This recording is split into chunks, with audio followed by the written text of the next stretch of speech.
Il y a un adage qui dit qu'il y a des signes qui ne trompent pas. Et tu l'as certainement déjà entendu, cette phrase, il y a des signes qui ne trompent pas. Et oui, effectivement, en matière de relations aussi, il y a des signes qui ne trompent pas. Je vais partager avec toi aujourd'hui 5 astuces, 5 façons que tu pourras utiliser ou tu pourras même discerner et qui te permettront de voir si cette relation que tu t'apprêtes à commencer ou cette relation dans laquelle tu es une relation malsaine, une relation toxique, une relation qui vaut la peine d'être poursuivie. À tout de suite. Alors, comme je le disais, en fait, dans chaque relation, et là, je m'adresse vraiment à des personnes qui commencent une relation, il y a des signaux d'alerte. Et ces signaux d'alerte-là, généralement, te permettent de jauger ta relation et de te dire, est-ce que ça vaut le coup de continuer? Est-ce que je suis sur le droit chemin ou pas? Malheureusement, et ça c'est vraiment le disclaimer que je vais faire, malheureusement beaucoup de personnes, et peut-être toi y compris qui regardent cette vidéo, savent pertinemment quand une relation est malsaine ou toxique ou pas. Mais c'est comme si elles sont comme paralysées et n'osent pas dire je ne veux pas avancer dans le mariage si ce point n'est pas réglé, quitte à ce qu'elles mettent même fin à cette relation-là. Et comme on dit l'amour rend aveugle, le mariage ouvre les yeux. Donc, ce sera encore peut-être une énième vidéo qui va venir te dire des choses que tu connais déjà, des choses que tu as déjà entendu parler, mais tu as peut-être besoin qu'on vienne encore conforter ou t'encourager ou te dissuader d'avancer ou pas dans cette relation. Ben écoute, ne t'inquiète pas, je suis là pour ça et j'espère que j'apporterai ma pierre à l'édifice et surtout que ça pourra t'aider ou plus tard. Sans plus tarder, je vais te parler de 5 choses, 5 signaux d'alerte où lorsque tu vas voir ça, tu vas te dire oh là là là là là, peut-être il faut que je réfléchisse ou que j'arrête la relation. Première chose, et là, ça vaut pour les hommes ou les femmes. Tu es dans une relation où tout le temps on te critique. Mais tu vois ce qu'on appelle la critique constante. Donc, tout ce que tu fais, il ou elle n'apprécie pas. Toujours en train de te dire, oui, mais tu aurais dû faire ça. Lorsque tu penses même que tu as bien fait, la personne va te dire, oh, c'est bien, mais il fallait que tu fasses ça. Ou en train de critiquer ta façon d'être, en train de critiquer ton tempérament, en train de critiquer ton comportement, critiquer ton habillement, critiquer ta philosophie de la vie. Bref, tu vois le genre de personne qui n'est jamais satisfaite. Le genre de personne dont tu te dis, mais en fait, est-ce que je serai en mesure de satisfaire cette personne-là un jour? Ça, c'est un signal qui te dit, attention! Deuxième signal d'alerte, c'est la manipulation émotionnelle. Qu'est-ce que j'entends par manipulation émotionnelle? Tu sais, il y a des personnes qui sont très, je vais dire, vicieuses et subtiles dans leur vice. La manipulation émotionnelle, c'est ce genre de relation où, pour aboutir à ses fins, cette personne-là va toujours essayer de te manipuler, tu vois, va essayer d'influencer ta prise de décision. Mais elle va le faire de manière très subtile, tu vois. Je prends un exemple tout bête. Hein.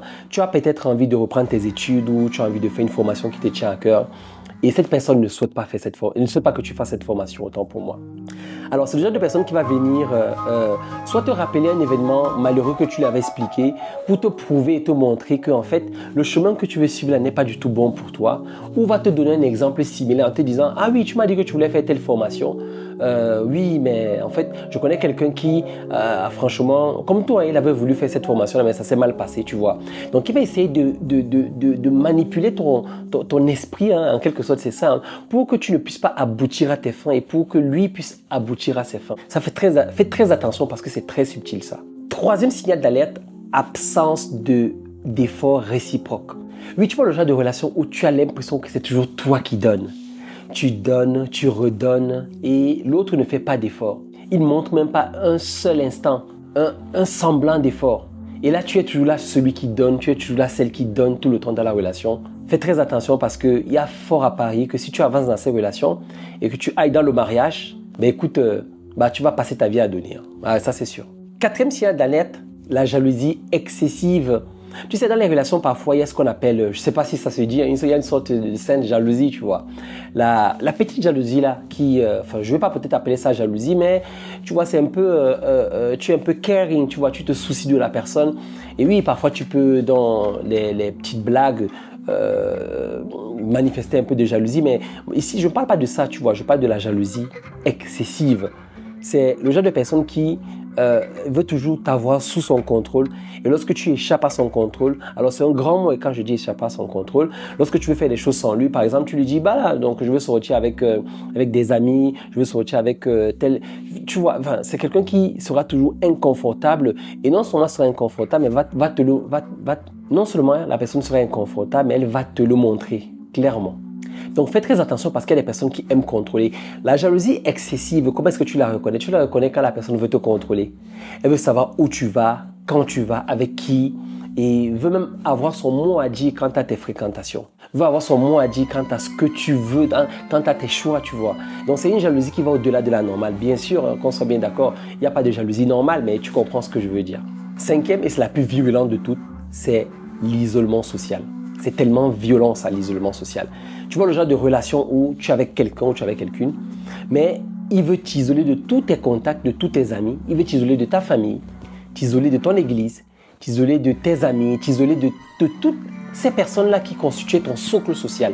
Et là, c'est vraiment le summum en fait en termes de signaux d'alerte, que si tu le vis vraiment, je te dis simplement une seule chose, run for your life, fuis pour ta vie avant de rentrer dans le mariage, parce que quand tu seras dans le mariage, là tu seras une prisonnière ou tu seras un prisonnier. Donc cette personne qui veut t'isoler, lorsque tu lui dis oui, en fait je ne peux pas te voir ce week-end parce que je vais voir mon frère, ma soeur, mon père, ma mère, mes amis. Tu sens que la personne est gênée, la personne te dit oui, mais voilà, tu les as toute ta vie, nous on vient de commencer la relation, tu vois, ce genre de réflexion-là. Parfois ça part d'un bon sentiment, entre guillemets, bon sentiment, mais en toile de fond, c'est que la personne veut t'isoler de ton socle social pour en faire de toi sa propriété et pour que, voilà, donc toute la manipulation et toute son artillerie, il puisse la déployer lorsque tu n'auras personne à côté. La personne veut aussi t'isoler de ton entourage social parce que elle sait pertinemment que lorsque tu vas parler un peu de comment est-ce qu'elle est cette personne, il y a des personnes qui vont te dire mais attention, est-ce que tu penses que c'est la bonne personne, tu vois.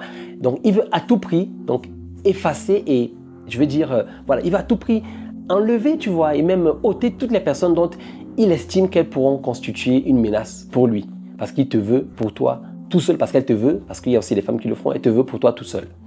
Donc voilà 5 signaux d'alerte qui te permettront, si tu es en fréquentation, si tu as rencontré quelqu'un, qui te permettront vraiment de dire est-ce que je continue ou pas. Sache-le, il y a des choses, comme on dit, il y a des signes qui ne trompent pas. Il y a des signaux que quand tu les vois, oui, tu vas te dire ok, c'est une fois en passant, mais il y a des signaux qui sont tellement forts. Et là, je t'ai partagé ces signaux parce que pour moi, ce sont des signaux qui sont très forts, qui, ça passe ou ça casse. Soit tu t'assois avec la personne, carte sur table, est-ce que c'était une fausse note, est-ce que c'était un mauvais pas, ou tu constates que la personne, elle est clairement comme ça, quoi. Et là, dans ce cas, fuis et n'avance pas pour le mariage. N'oublie pas, l'amour en aveugle, le mariage ouvre les yeux.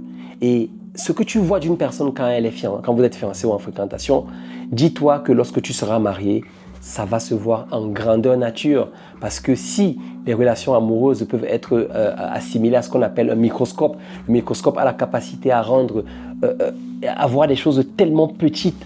Le mariage, c'est une loupe. Parce que le mariage, ça te permet de voir les choses en grandeur nature. Donc fais très attention. Que le Seigneur te conduise et te bénisse dans tes futures relations ou dans la relation dans laquelle tu es.